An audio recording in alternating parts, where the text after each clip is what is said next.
nothing has quite as bad of a reputation as them 225 to 300 HPDIs. Yeah. I mean, like I said, I've never had the cowling off one, but I'm glad I haven't, because I've heard nothing but bad things about them. Like, I've never heard one person say anything good about it.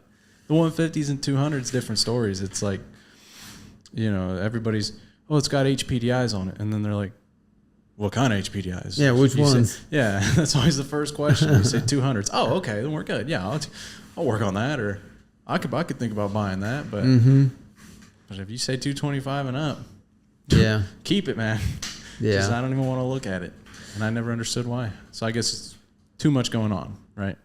I would say that that would be probably what you could say, is that there's too much going on, because, I mean, once they're running, I mean, they're mean. Like, it's a fast, torquey. It's one little thing goes out, and then it's expensive. Super expensive to keep it running. And that's, I think, the biggest problem, especially if you got to pay somebody to work on it. I mean, if you got to pay somebody to come work on it, and now you're throwing, $600, $700, $800 parts at it, it can get really pricey. Yeah, I guess the biggest problem too is nowadays working on them, the cost of labor to work on them can exceed the worth of the engine, and then it really just gets into the point of, is it worth dumping that kind of money into this engine?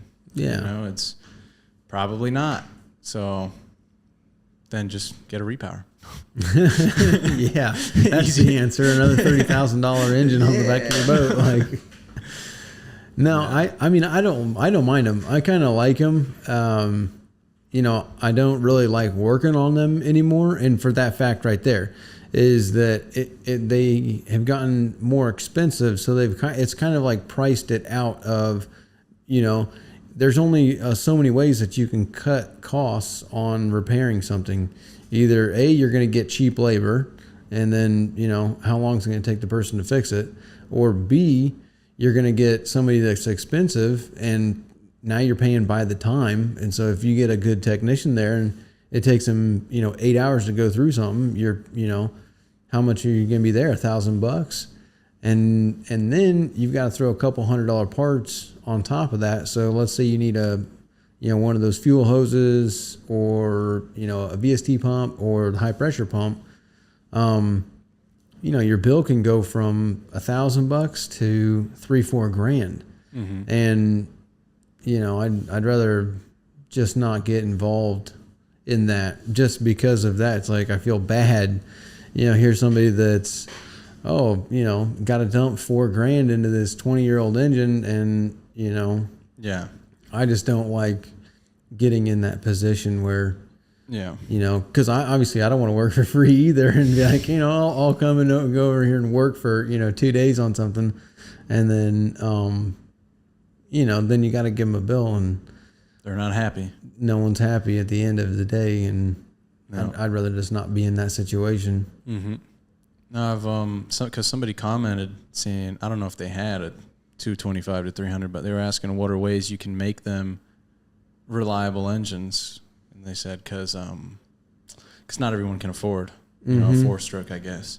Yeah, but really, you might not be able to afford an HPDI of that horsepower range either. It might even just end up being an even bigger headache. Yeah, so unless you already have it, like if you already have it, what are some ways to make them reliable? Just clean fuel, regularly maintenance it, and always change out them filters, because it seems like fuel is... fuel's the biggest problem on that.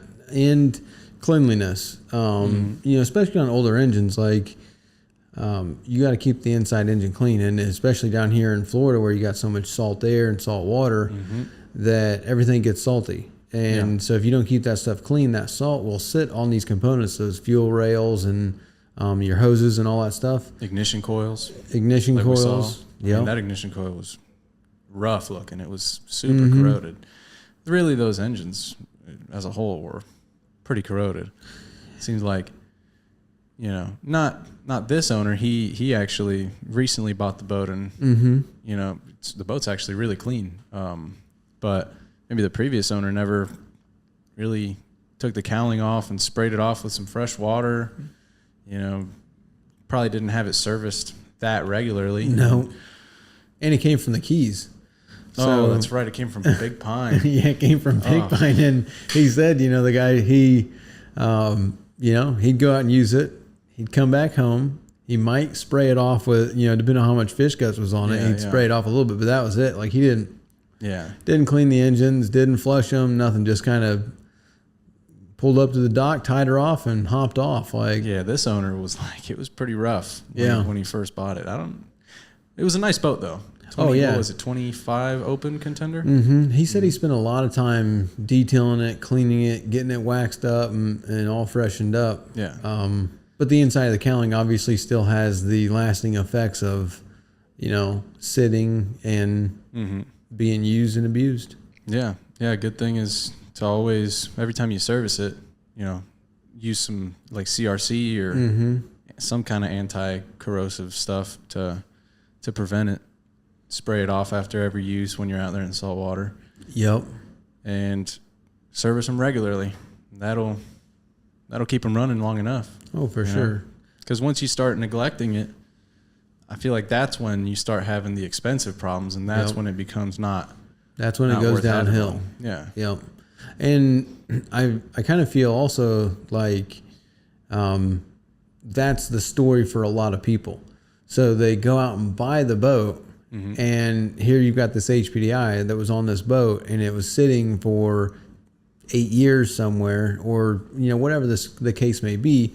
The old owner would use it, wouldn't clean it, wouldn't just kind of abused it. Yeah. And then it let it sit around for a long time, and then he goes ahead and sells the boat, and some person buys it, and now they're trying to find a technician to come over and get everything running right again. And now all of a sudden all these things start popping up because it is such a powerful engine, and there are, it does have those injector drivers and all these other electronics that control it. That's when stuff's going to start breaking. So you've also got the aspect of, okay, you get the engine, you clean it up, you get it all going, you spend, $2-3 grand just changing filters, cleaning it, servicing, doing all this stuff. Now you put it in the water and you put that engine up to 5,500 RPMs, and that high fuel pressure now busts a hole in one of the fuel lines, and all these, an O-ring on an injector's messed up, and now the injector's leaking. So there's like all these other legitimate issues that come onto the table, and it's like, it's not, a $20 fix either. These are, they're legitimate issues that are a few $100s, if not into the thousands. Yeah. And so how many of those hits can you take before it's like, oh my gosh, like, what did I buy? Like, no, for sure. I mean, that's the thing is, just in general, they're expensive. Even gathering up all the parts for a service. This one had twins. I feel like most people would probably have single HPDIs, but how much were all the parts on that? It was like, I don't know, it was like $1,300 bucks. Yeah, $1,300 in parts for twins. Yep. If you're doing the service yourself, then it's probably an You're still spending $1,300. an easier hit though, because then you start adding labor rates and everything, and really it's expensive to maintain these motors. I think if you want it to last, the biggest thing is oil. It has to get oil. Don't use the cheap Walmart, stuff like that. Use some, Yamalube. I would say for an HPDI, give it the Yamaha stuff just because it's a finicky engine. So give it that Yamaha oil and make sure that oil system's working, because that's another thing I think happened. Like an oil pump or something would go. And if there's a kind of a failure where maybe the alarm doesn't go off, or maybe, it doesn't see, the oil system doesn't, prevent it from not oiling, and now you're out there running that engine with no oil, and it just, boom, they blow up, which is another big case that would happen to them, is there'd be a failure within the oil system. And see, you worked back predominantly when HPDIs were around. Like, you've been doing this a lot longer than I have. What was that, like the main thing that would happen when an HPDI came in? It's blown up, or? Well, the 3.3s, yeah. I mean, most people would be offshore running them hard, and they'd either lose oil or something like that, and it would lock up, or injector drivers, injectors, fuel pumps. How many of them would you see at the marina? Like how often would one come in? Not that often. Really? Yeah.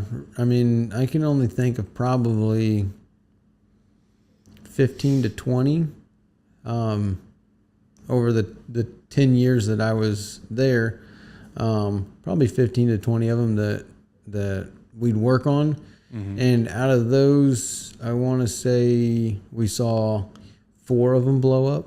That's interesting. So if you like this clip, you can watch the full podcast over here, or you can watch another clip over here.